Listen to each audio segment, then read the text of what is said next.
غدیر سے پہلے کوئی مر گیا ہوتا تو لا الہ الا اللہ محمد رسول اللہ پہ جنت مل جاتی،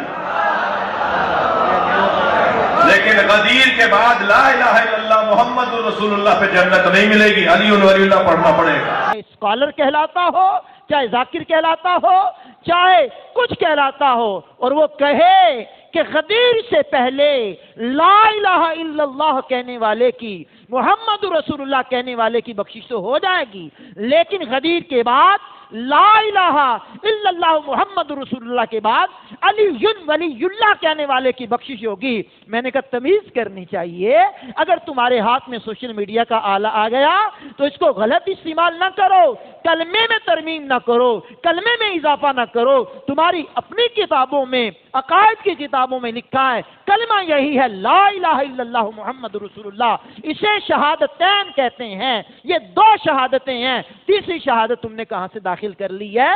تو بھائی جان، مولا علی کا منکر کون ہے؟ مولا علی کے منکر نہیں ہے، لیکن اس کو وہاں رکھو جہاں اس کا مقام ہے۔ چوتھے خلیفہ ہے، چوتھے خلیفہ مانو، حضور نبی کریم علیہ السلام کے داماد مانو۔ انہوں نے ساری زندگی ابو بکر، عمر، عثمان کی پیروی میں گزاری، ان کے مشیر بن کر کے رہے۔ اللہ کا واسطہ، مولا علی کو مانتے ہو تو مولا علی کی بھی مانو۔